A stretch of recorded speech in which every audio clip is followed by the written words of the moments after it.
A paz do Senhor para toda a igreja.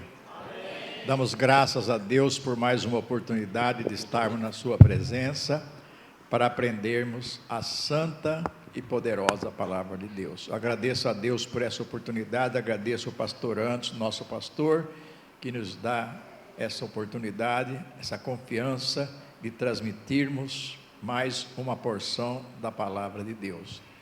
Um dos temas que mais eu gosto da Bíblia é a escatologia. Embora é um assunto polêmico, quem sabe você que vai nos ouvir aqui durante esse mês de fevereiro e março, vai pensar assim, mas eu já ouvi alguém ensinar de outra maneira. É possível, porque cada um tem uma linha de pensamento. Como eu já disse domingo, eu prefiro seguir a linha assembleiana, de onde eu sou, e falar aquilo que eu acredito, não é? E acredito que Deus vai nos abençoar. Quando se ensina escatologia, irmãos, o objetivo, tanto do pastor Anderson como o meu, não é de amedrontar ninguém. Não, o pastor quer botar medo em nós. Não, nada disso. Nós estamos aqui para esclarecer alguns eventos do futuro, para ficarmos inteirados e firmes, aguardando o arrebatamento da igreja. Agora você poderia perguntar, o que é escatologia? Eu vou ler aqui um trecho, antes de começarmos nos versículos bíblicos. Escatologia é o estudo dos eventos que estão para acontecer na história da humanidade. Segundo a etimologia, o termo escatologia deriva do grego skatos, que quer dizer último, e logia quer dizer estudo ou tratado. Logo, escatologia é o tratado das últimas coisas. Podemos dizer que escatologia é o ponto alto do estudo teológico. A teologia só pode ser completa quando apresentada uma escatologia fidedigna, harmônica e com interpretação fiel, feita a partir da palavra profética. Não adianta ficar inventando coisa, irmão. É importante nós ficarmos na palavra. É isso que eu prometo aos irmãos durante esses dias. Nesse sentido, Deus informa aos homens algo sobre os tempos e estações que estabeleceu pelo seu próprio poder. Para os salvos, maravilhosas e surpreendentes coisas estão reservadas, muito além do que nós esperamos, irmão. Dentro de um futuro breve, de riquezas ímpares e regozijantes. Esta esperança é tão boa, que os acontecimentos do futuro têm sido assunto de grande interesse da humanidade, principalmente nos 2 últimos séculos. A Igreja de Cristo aguarda um futuro glorioso, como consequência da sua comunhão com Deus. Porém, é preciso cuidado para não entrarmos no terreno das meras especulações que não edificam. Todavia, o certo é que Deus tem um plano eterno de ações em andamento, Efésios 3, 10 a 12, e quer que nós nos apropriemos de verdade já revelada nas Escrituras. Por isso, a importância de estudarmos as últimas coisas. Então, nós temos aqui 10 tópicos. Eu acredito que durante o mês de fevereiro e março nós vamos chegar no fim. O que nós vamos estudar? Primeiro, princípio das dores. Segundo, arrebatamento da igreja. Terceiro, o tribunal de Cristo. Quarto, a grande tribulação. Quinto, o que acontecerá durante a grande tribulação. Sexto, a volta de Jesus com a igreja na segunda fase, na vinda de Cristo. Sétimo, as bodas do Cordeiro ou a festa de casamento entre Cristo e a igreja, sua noiva. 8, o milênio ou o reinado de Cristo. 9, o juízo final. E 10, novo céu e nova terra. Então, nós temos tudo isso para nós estudarmos. peço a oração dos irmãos, para que Deus me dê graça. O pastor Anderson também vai ficar com o microfone ali, vai lendo os versículos, ele vai nos ajudar a comentar, a interpretar, ele tem um grande conhecimento também nessa área, e nós vamos fazer um estudo bem devagar, com calma, respeitando a opinião dos irmãos. Se os irmãos quiserem fazer pergunta, a gente vai fazer tudo para esclarecer o melhor. Para quê? Para que o nome de Cristo seja glorificado e a nossa vida seja edificada. Antigamente, irmãos, quando eu me converti em 69, faz já 50 anos e mais uns meses, se falava muito mais da volta de Cristo do que hoje. Era difícil um culto para alguém não falar alguma coisa sobre o arrebatamento da igreja. Hoje parece que está meio esquecido, mas nós vamos dar uma relembrada aqui e juntos estudarmos a bendita e poderosa palavra de Deus. Eu quero convidar o pastor Anderson para fazer uma leitura no capítulo 24 de Mateus, do versículo 1 ao 14, para nós darmos início. Amém. Eu vou ler na tradução Almeida Corrigida, que nos diz assim: E quando Jesus ia saindo do templo, aproximaram-se dele os seus discípulos para lhe mostrarem a estrutura do templo. Jesus, porém, lhes disse: Não vedes tudo isto? Em verdade vos digo que não ficará aqui pedra sobre pedra que não seja derribada. E estando assentado no Monte das Oliveiras, chegaram-se a ele os seus discípulos em particular, dizendo: Dize-nos quando serão essas coisas, e que sinal haverá da tua vinda e do fim do mundo? E Jesus, respondendo, disse-lhes: Acautelai-vos, que ninguém vos engane, porque muitos virão em meu nome, dizendo: Eu sou o Cristo, e enganarão a muitos. E ouvireis de guerras e de rumores de guerras. Olhai, não vos assusteis, porque é mister que isso tudo aconteça, mas ainda não é o fim. Porquanto se levantará nação contra nação, e reino contra reino, e haverá fomes e pestes e terremotos em vários lugares. Mas todas essas coisas são o princípio das dores. Então vos hão de entregar para serdes atormentados, e matar-vos-ão, e serei odiados de todas as gentes por causa do meu nome. Nesse tempo, muitos serão escandalizados, e trair-se-ão uns aos outros, e uns aos outros se aborrecerão, e surgirão muitos falsos profetas, e enganarão a muitos. E por se multiplicar a iniquidade, o amor de muitos se esfriará, mas aquele que perseverar até ao fim será salvo. E este evangelho do reino será pregado em todo o mundo, em testemunho a todas as gentes, e então virá o fim. Amém.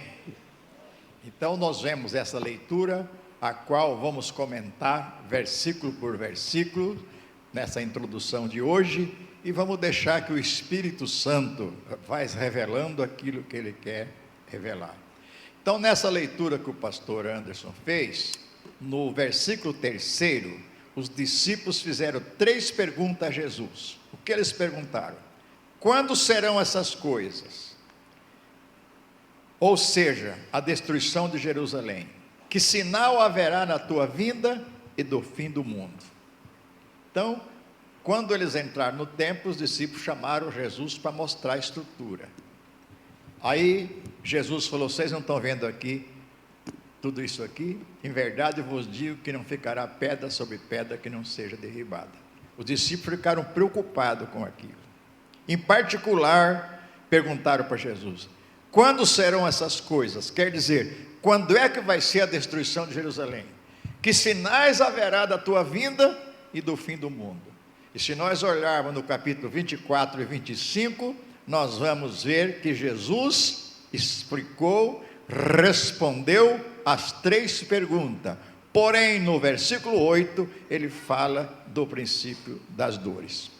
Agora, irmãos, antes de entrarmos no princípio das dores, eu quero falar um pouquinho, nem todas as pessoas têm conhecimento nisso, do que eu vou dizer, mas eu quero falar um pouco sobre a destruição de Jerusalém.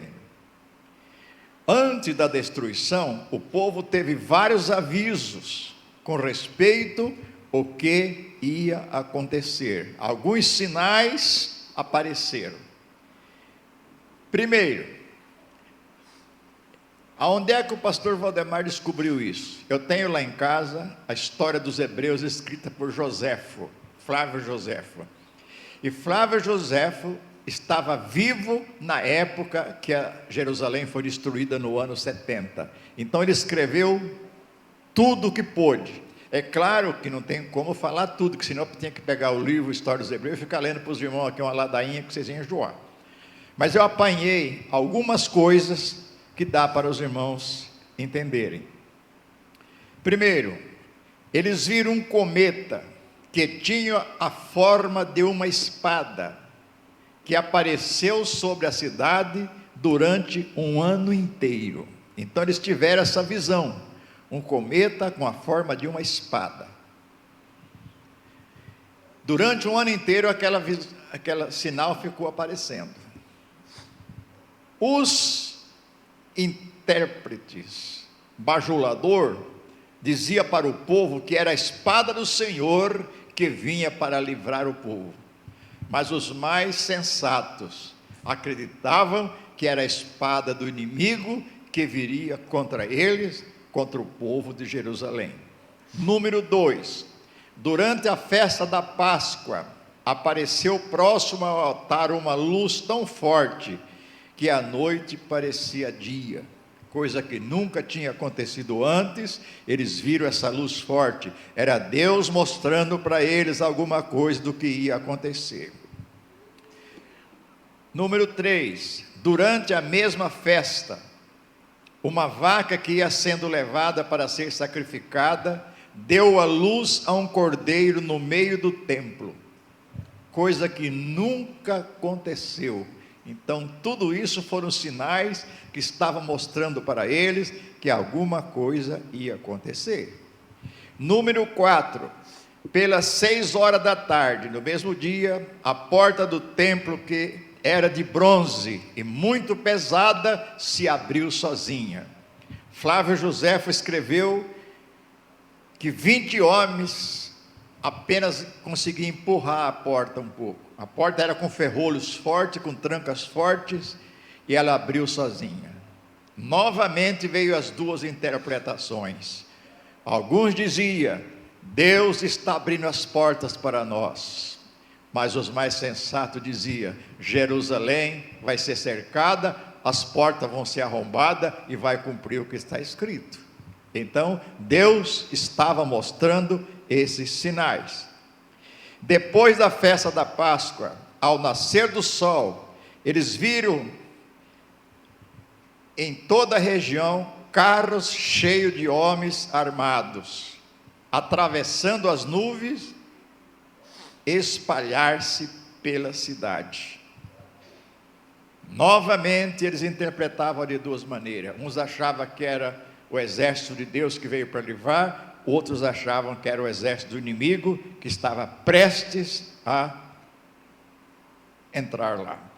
No dia da festa de Pentecoste, ouviram um ruído e uma voz que dizia: saiamos daqui, porque a destruição viria. Segundo a história, irmão, só os cristãos que estavam lá se salvaram porque acreditaram na profecia de Jesus.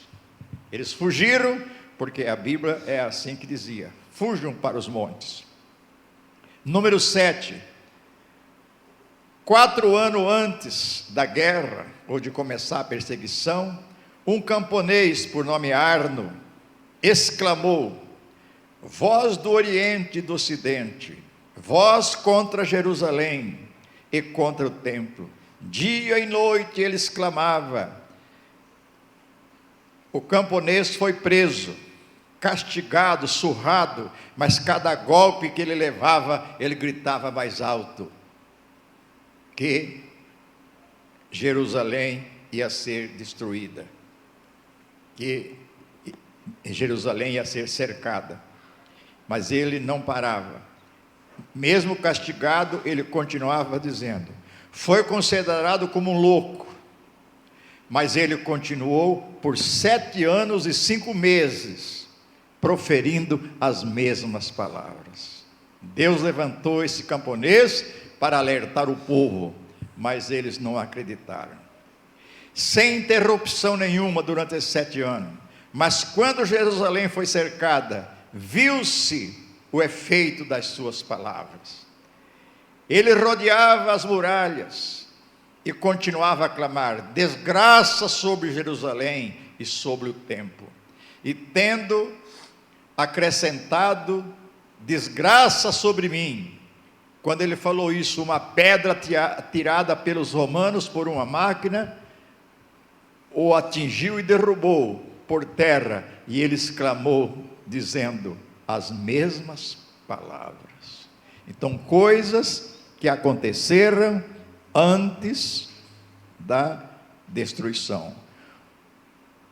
A Jerusalém foi cercada, os muros foram derrubados. Tito entra na cidade, que ele era o general de Roma, que veio para comandar o exército, admirou-se da beleza. O general Tito pediu aos soldados, ao exército, que não destruísse o templo, porque era uma coisa como relíquia. Mas um soldado desavisado, que não tinha escutado o aviso, jogou um pedaço de madeira incendiado por uma janela dentro do templo que foi incendiado. Os soldados judeus, hebreus, quando viram que a cidade foi cercada, eles se esconderam dentro do templo. Então esse soldado romano jogou um pedaço de madeira lá dentro do templo e o templo foi incendiado. Não ficou pedra sobre pedra, cumprindo o que Jesus disse. Vocês estão vendo tudo isso aqui? Não vai ficar pedra sobre pedra que não seja derribada. Então, tudo isso aconteceu.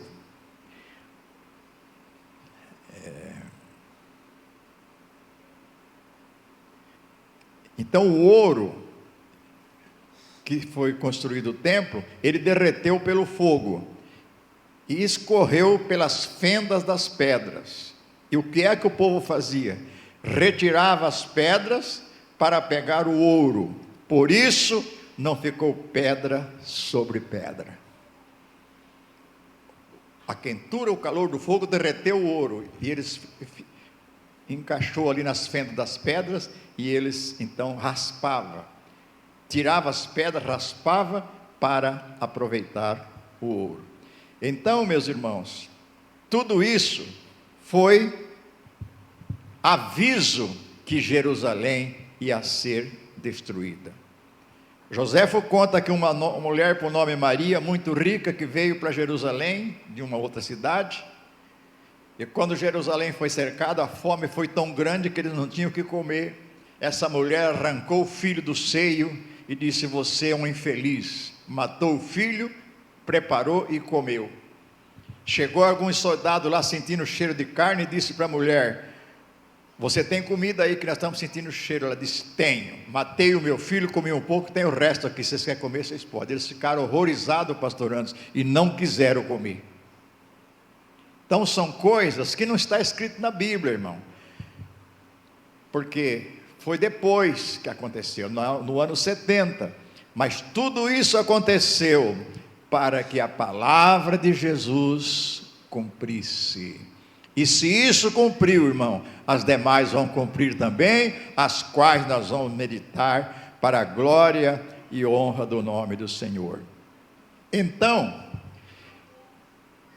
isso que nós vamos meditar agora sobre o princípio das dores, são sinais que está dizendo que Jesus vai voltar.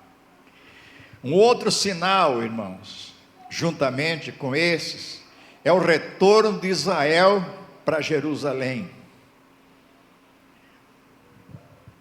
Vamos ler profeta Isaías, capítulo 60, versículo 8 e 9. Não está aí na apostila, pastor Anderson, mas você pode achar, se os irmãos quiserem colocar no telão aí. Isaías 60, 8 e 9. Diz-nos assim: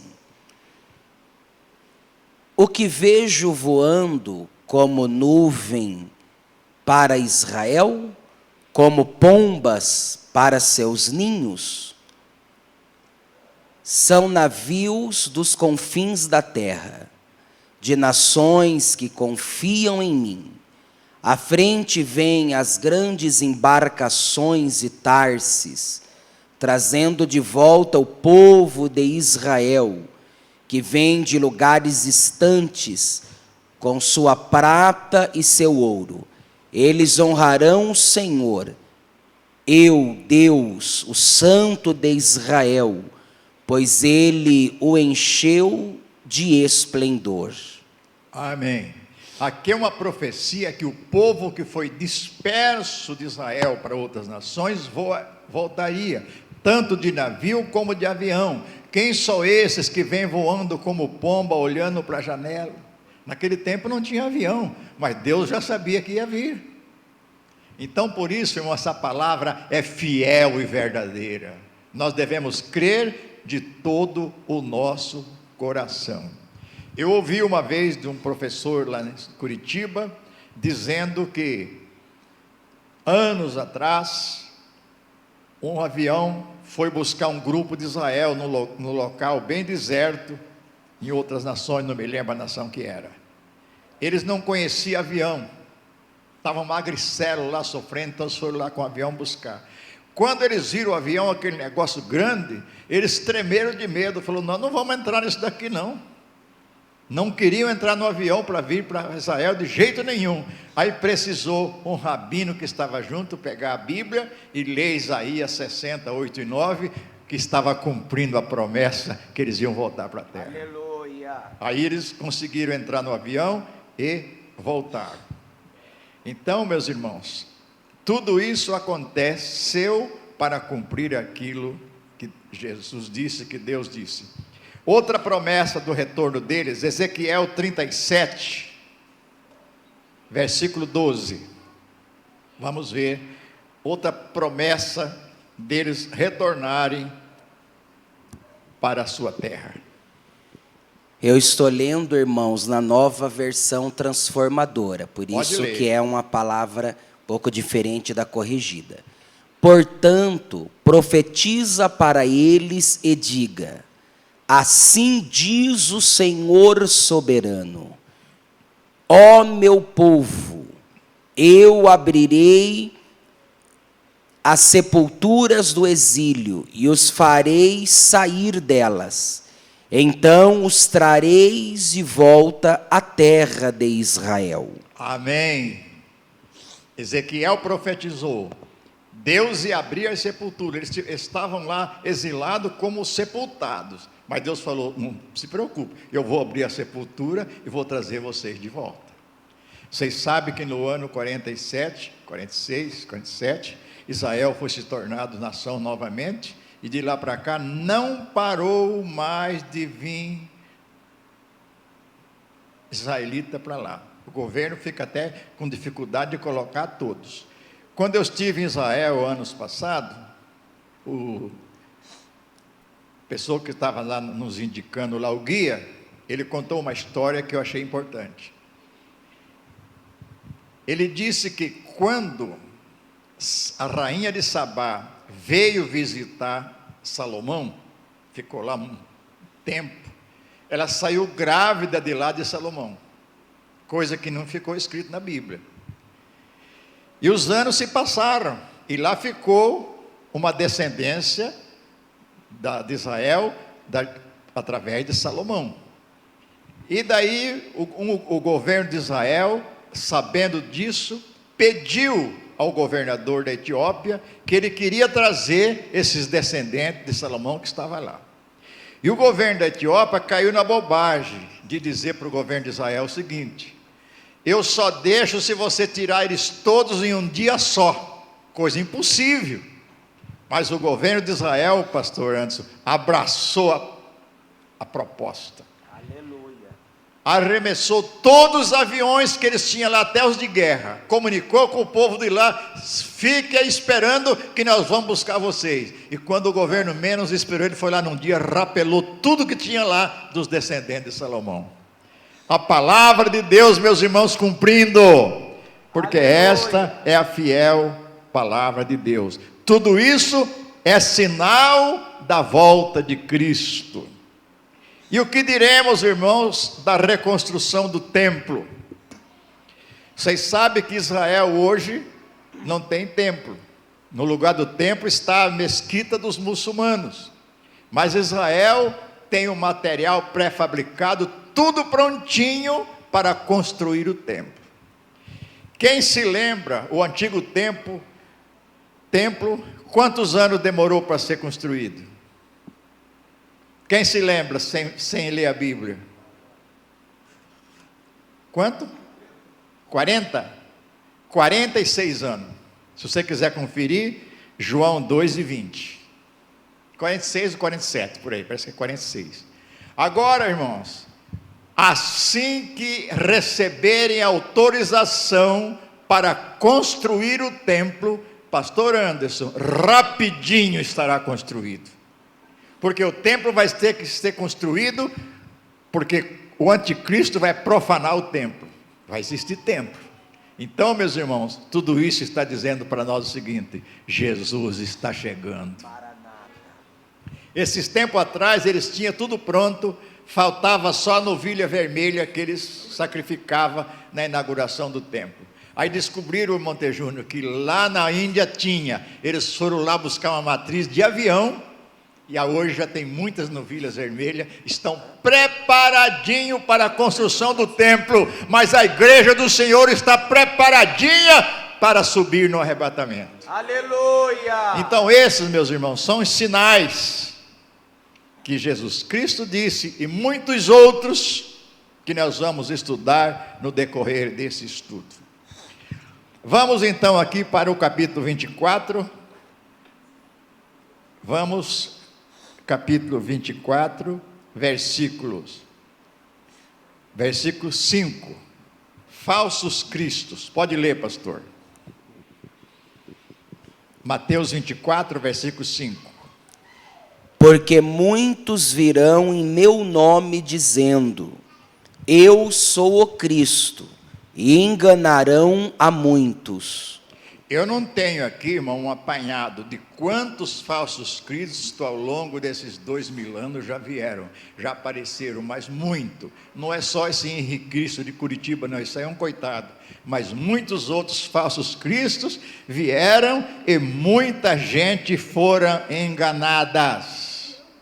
Por isso, meus irmãos, nós temos que ter conhecimento da palavra de Deus para não sermos enganados por nada. Vamos ficar com a Bíblia. O que a pessoa está falando é bíblico? Não é, então não aceito. Então, falsos cristos. Versículo 6. Pode ler, pastor. E ouvireis de guerras e de rumores de guerras. Olhai, não vos assusteis, porque é mister que isso tudo aconteça, mas ainda não é o fim.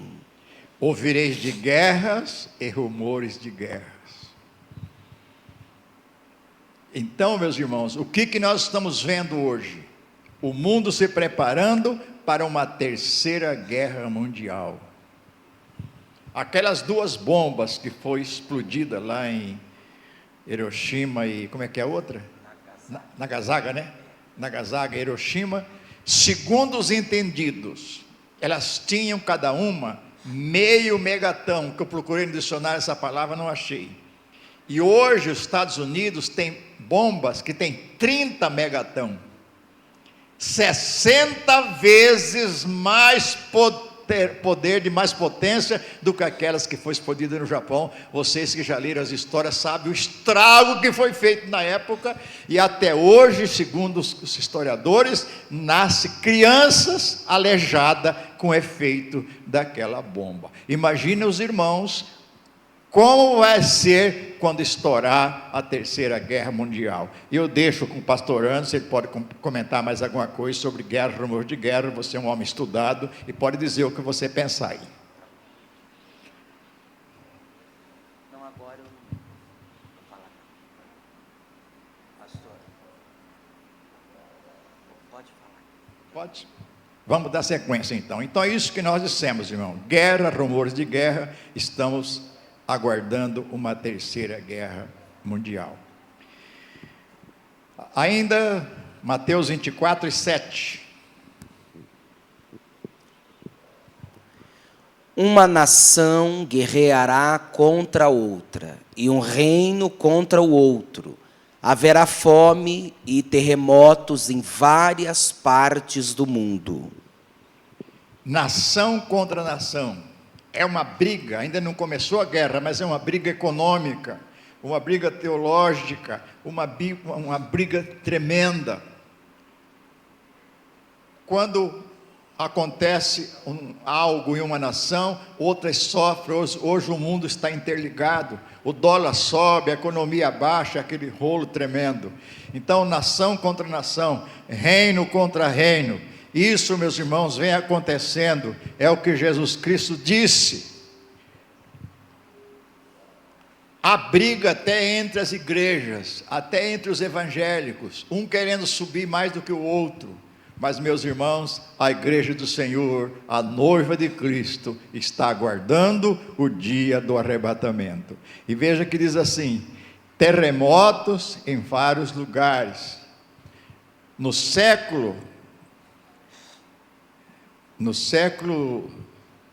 XIX veio mais, ou melhor, no século XX teve mais terremoto do que nos outros séculos anteriores. Por quê? Porque tudo isso tem que ser cumprido. Então, esse reino contra reino, nação contra nação, fala de ganância, tanto briga, tanto política como religiosa. Fome. Mateus 24, 7, não precisa ler, que é o mesmo. Fome. Para nós que vivemos em um país rico em alimento, parece tudo bem, mas mesmo assim ainda existe fome. E o que diremos dos países mais pobres? Lá na África, quando eles acham um camaleão para comer, um lagarto, eles ficam felizes, mesma coisa se tivesse matado um boi, porque não tem o que comer. Graças a Deus que nós estamos em um país abençoado por Deus, a nossa terra produz bastante, mas mesmo assim tem gente passando fome por aí. É possível que na sua casa já passou alguém pedindo um prato de comida, porque está com muita fome. Mas tudo isso tem que acontecer. O senhor comentando sobre isso, me veio ao coração uma experiência que nós tivemos aqui pertinho, ali em Paissandu. Nós fomos em Paissandu, não faz muito tempo, eu fui pregar numa cruzada lá, num bairro de extrema vulnerabilidade. Até o irmão Júnior com a Débora estavam lá naquela ocasião, né? Então, um bairro, pastor, aqui pertinho de nós, em Paissandu, e eu vi pessoas passando fome ali. Então, às vezes a gente pensa em fome, pensa no lixão de São Paulo, no lixão do Rio de Janeiro, mas também tem gente aqui próximo de nós passando fome. Tem. Agora imagina nesses países que só tem petróleo, tem dificuldade, ninguém come petróleo. Então eles têm que vender o petróleo para comprar comida. E quando há problemas nessas nações que estão fornecendo comida para eles, eles sofrem, têm dificuldade, porque não chega lá. Então, é complicado. Ali em Marialva, tem um turco, que ele ajuntava na casa dele, não sei se ajunta ainda, tudo aquilo que não estraga, lata de óleo, coisas que não perecem. Aí um irmão perguntou para ele: por que você tem esse estoque grande? Ele falou assim: que eu tenho medo da fome. Então eu estou estocando, porque sempre quando tem guerra, tem fome. Então fome vai acontecer. É o que nós estamos vendo, como diz o pastor, bem pertinho aqui, já tem por ali. Pestes, ainda Mateus 24:7, não precisa ler que já foi lido. O câncer, enfermidade psicotomática, o AIDS, a dengue e muitas outras. O pastor falou domingo que ele ia dar um toque sobre esse vírus que está lá vindo da China. Então a palavra está contigo, pastor. Pode falar o que você descobriu, o que você entende, para que o povo fique mais esclarecido. Amém. Eu quero falar rapidinho sobre a psicossomática que o senhor citou. Hoje a medicina diz que as doenças de cunho psicossomático as que mais estão aparecendo no homem. Então, o que é psicossomática? São enfermidades, doenças que elas surgem no corpo, tem a doença, tem o problema orgânico, mas que foi ocasionado devido a uma perturbação mental. Então, pessoas extremamente ansiosas, pessoas que vivem em constante estresse, elas podem ter doenças como gastrite, úlceras, diabetes de cunho emocional, hipertensão arterial. Então, a mente estando abalada, ela pode também lesionar o organismo. Por isso que é psicossomática, é o psicológico perturbado que vai ter uma somatização no corpo. E eu também estava pesquisando sobre, por exemplo, Aedes aegypti. A palavra Aedes, no grego, significa maldição, maldito, odioso. E Egipte é Egito. Então, esse Aedes aegypti é uma maldição do Egito, um cumprimento da palavra de Deus. E nós percebemos, pastor Valdemar, muito constante esses vírus destruidores, como, por exemplo, agora nós estamos vivenciando esse vírus que está alarmando as nações, que é o coronavírus, um vírus terrível que já matou, dizimou centenas de chineses e que as nações estão alarmadas por conta desse vírus. Então, de tempos em tempos, aparece um vírus que desafia a medicina e que alvoroça todo mundo. Então, veja, irmão, a palavra pestes abrange tudo isso. Nós, os cristãos, irmão, devemos orar para que Deus guarde o nosso Brasil.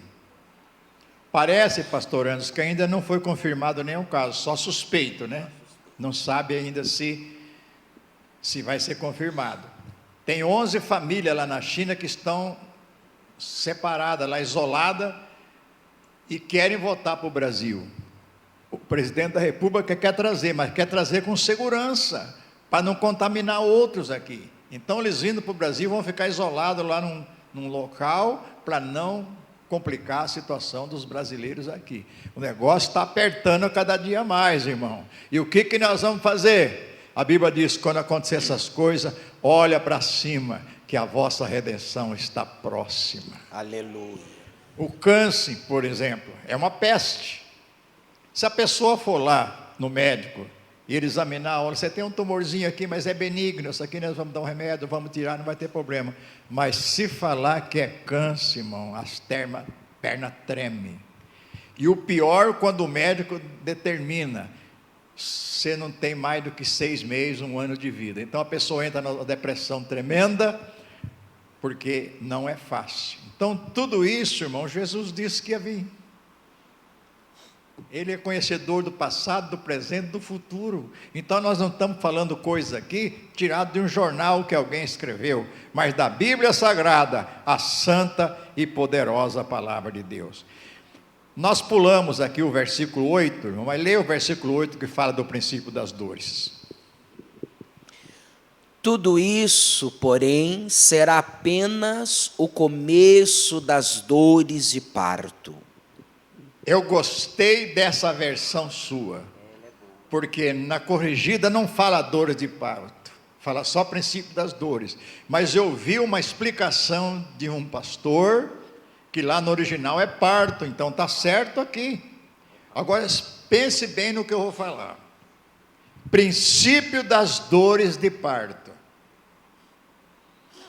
Quando a mulher está grávida, já está chegando na hora de nascer a criança, ela começa a sentir dor. Quem é mãe que está aqui sabe disso. Agora, não é nas primeiras dores que a criança nasce. As primeiras dores é um sinal que a criança vai nascer, mas pode acontecer dessas dores ir aumentando, aumentando até a criança nascer. Quando foi nascer o meu terceiro filho, eu levei minha esposa para o hospital, de manhã cedo. As dores foram aumentando, a criança foi nascer 6 horas da tarde. Então, o que é que esse pastor explicou sobre o princípio das dores? Já não estamos no princípio mais não, pastor, estamos nas dores agudas. A criança está para nascer, em palavras diferentes, está para acontecer. Quando Jesus falou, isso é o princípio das dores, mas de quando que está acontecendo? O princípio já passou, nós estamos agora nas dores agudas, meus irmãos, e Jesus está voltando. Não tem mais o que se esperar, o mundo não aguenta mais. Então nós não estamos no princípio das dores, não. As dores já estão agudas, a mulher vai dar à luz a qualquer momento. Jesus está voltando para arrebatar a sua igreja. Vamos para o versículo 9. Então vocês serão presos, perseguidos e mortos. Por minha causa serão odiados em todo o mundo. Torturas e morte, ódio, tudo isso está acontecendo em vários lugares. Ah, pastor, aqui no Brasil a igreja não é perseguida. Não é nesse sentido, mas tem outras perseguições. Mas quantos irmãos que já morreram estão morrendo por esse mundo afora? Eu ouvi um vídeo, pastor Anderson, de um pastor de uma igreja subterrânea lá na China, que eles estão orando e pedindo oração em favor da China e dos demais cristãos do outro mundo. Lá na China não pode ter uma igreja como a nossa aqui, normal, como aqui, tem que ser subterrânea, escondida, porque a perseguição é tremenda. Então tudo isso, irmão, está mostrando para nós que nós estamos chegando no final. Versículo 10. Pastor, permita-me por gentileza só fazer um adendo. Quando nós falamos em perseguições, comumente nós visualizamos somente uma perseguição física, de alguém chegar, prender, torturar.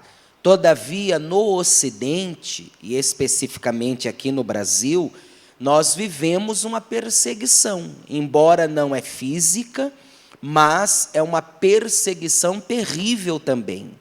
Porque uma vez que um cristão genuíno, ele se posiciona como uma pessoa convicta dos princípios que a palavra de Deus nos diz que devemos seguir, nós seremos perseguidos. Eu enfrentei 5 anos numa universidade, em um curso muito difícil de psicologia, e eu fui muito perseguido lá dentro.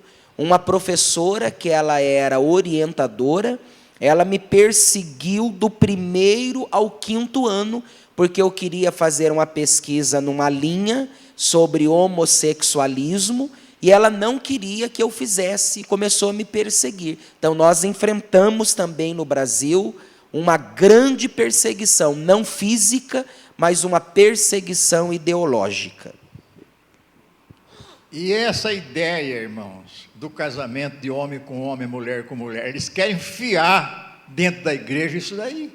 Eu não sei se não vai chegar o tempo, irmão, que vai aprovar uma lei aí, que um casal de gay aí, 2 homens ou 2 mulheres, vem na igreja e quer que o pastor faça o casamento. Como aconteceu nos Estados Unidos, com uma juíza lá, queria que ela fizesse o casamento de 2 homens lá, e ela era cristã, ela falou, eu não faço o casamento. Ela foi exonerada, tirou do cargo dela, ela falou, eu saio, mas não faço o casamento. Então, como disse o pastor Anderson, vem perseguições, de uma maneira ou de outra, acabam vindo, e nós, os crentes, temos que ficar firme e não arredar o pé, porque nós estamos aguardando algo mais importante. Vejamos o versículo 10.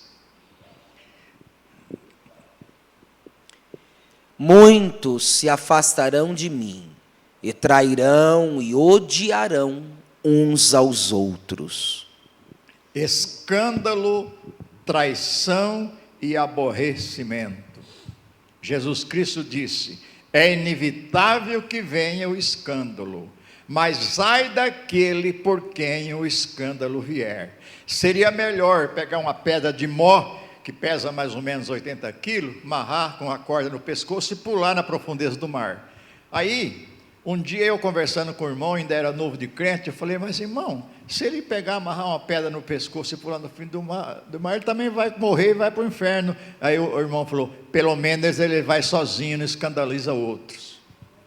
Então, quantos escândalos, irmãos, tem acontecido entre os evangélicos? Isso, irmão, estou falando a nível de Assembleia de Deus. Se nós formos olhar no geral aí, tem coisas absurdas. Coisas absurdas. Entre o catolicismo, então, nem se fala. Um padre comete pedofilia aqui, eles tiram daqui e colocam lá. Comete de novo, tira de lá e põe lá. E assim por diante. Então, coisas que estão acontecendo e vai acontecer ainda mais. Então, irmão, quando você vê acontecer um escândalo com alguém dentro da igreja, até com algum pastor, não se escandalize, não se esfrie na fé, mas vai mais para os pés de Cristo, porque isso vai ter que acontecer. Agora vamos cuidar para isso não partir de nós. Versículo 11. Falsos profetas surgirão em grande número e enganarão muitos. Falsos profetas, aqui não está falando, meus irmãos, de uma profetada, que às vezes acontece com pessoas inexperientes, fanáticas ou novas convertidas, mas sim de heresias que surgem entre os que se dizem cristãos. Então, falso profeta leva mais por esse lado. Pastor Anderson, se quiser comentar mais alguma coisa sobre esse falso profeta aí, você que prega muito por aí, tem visto acontecer coisas horrendas, não é? Falsos profetas, aqui está na linha daqueles que deturpam a palavra de Deus. Isso é tão sério, irmãos, que, por exemplo, quando nós pregamos o genuíno evangelho que nos move a tomarmos a cada dia a cruz de Cristo e segui-lo, que fala de renúncia, de quebra do nosso ego, que fala da nossa humilhação aos pés do Senhor, nosso quebrantamento. Tem muita gente que não conseguem assimilar, não conseguem aceitar, porque estão impregnadas de um falso evangelho, um evangelho que não confronta, porque o verdadeiro evangelho, ele confronta o nosso eu, ele confronta a nossa carne, ele confronta nossos comportamentos que não glorificam ao Senhor. Então, irmãos, falsos profetas. O irmão aqui, ele falou para mim que foi cantar num lugar um dia desse aí, e ele falou para mim domingo, pastor, eu vi um show de heresia. Foi isso ou não foi, irmão? A gente fica triste quando a gente ouve isso. Para que acrescentar ou diminuir o que está escrito? O que está escrito é o suficiente. Paulo, escrevendo aos Coríntios, diz, não vá além do que está escrito. Não precisa, irmão. O que está escrito é o suficiente para nós mantermos firme na fé. Versículo 12. Por exemplo, pastor, Pode falar. Só mais uma coisinha. Pode falar. Nós cremos na prosperidade. Eu sou um pastor que eu oro pelos membros que eu sirvo, e eu oro inclusive por prosperidade. Eu sempre digo aqui, eu oro para que aqueles que não têm a casa própria, Deus crie um caminho de vitória financeira e prepare uma casa própria. Eu oro para que os irmãos tenham um bom carro, tenham recursos financeiros para fazer uma compra adequada, suprir sua família. Mas o Evangelho não é somente prosperidade física e financeira. Então, hoje, o que mais a gente vê em muitas denominações, com todo respeito a cada uma delas, mas é uma ênfase exacerbada somente na prosperidade financeira. Hoje tem cultos em denominações que 2 horas de culto, 1h50 é só para falar de prosperidade financeira. E a proposta do Evangelho é salvação, é redenção em Cristo. E claro que também o Senhor nos prospera financeiramente, mas essa não é a proposta única e primária. Muito bem, versículo 12. O pecado aumentará e o amor de muitos esfriará. Só isso aí? Só ali na nova. Versículo 12 é só isso, né? Transformadora. A iniquidade aumentada ou multiplicada. Nós estamos vivendo em um tempo, irmão, onde que parece que nada mais é pecado. E vou falar baixinho, irmão, não é só lá fora, não. Isso não tem problema, né, irmão Marco Antônio? Isso não tem problema, não. Tal pastor faz isso também, e etc, etc, etc. Então, a iniquidade é aumentada. Estamos vivendo em um tempo que mais nada é pecado, como seja o homossexualismo, tem igrejas por aí de gay, de lésbicas, estão com a Bíblia na mão. O que elas fazem lá com Romanos 1, capítulo 1 de Romanos, que fala sobre isso? O que eles falam com todos os outros textos que condenam o homossexualismo e aí extraviamento do sexo? Casamento de pessoas com o mesmo sexo, como eu já disse. Isso virou comum. Eles querem modificar aquilo que Deus fez e ainda acham que está certo. O amor está acima de tudo. Amor um favo quer. O adultério, a fornicação, a mentira, que às vezes, irmão, às vezes, até surge em cima de púlpitos. Como já disse o pastor, as pessoas inventam coisas que não tem nada a ver com a Bíblia, acabam. Eu fico preocupado, irmão, porque tem irmãos que são simples, acreditam em tudo. Isso é que é o problema pior, pastor. Os mais esclarecidos, aqueles que frequentam a escola dominical, o curso de ensino, estão mais atentos. Mas tem coitados irmãos que às vezes não tem condição de vir, fica acreditando em coisas que não tem nada a ver. Quem é que está certo?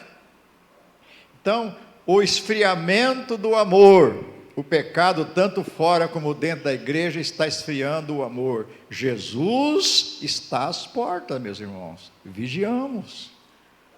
Tudo isso aí está dizendo para nós, se prepara, porque não temos muito tempo mais. Precisamos estarmos firmes, aguardando o toque da trombeta. Eu vou parar por aqui, o pastor ainda tem que falar mais alguma coisa, fazer a coleta. Eu não quero entrar no assunto do arrebatamento da igreja hoje, porque vai ser terça que vem. Então, terça que vem nós vamos falar sobre o arrebatamento da igreja. Ore na sua casa, se for possível, jejue, estude a Bíblia e venha. Convide outros para vir também, para que juntos possamos aprender da boa e poderosa palavra de Deus. Deus que abençoe os irmãos, obrigado pela vossa atenção, e vão anotando aí, se tem alguma pergunta que ficou na dúvida, escreve, na próxima terça-feira você traz, que junto nós vamos estudar, amém?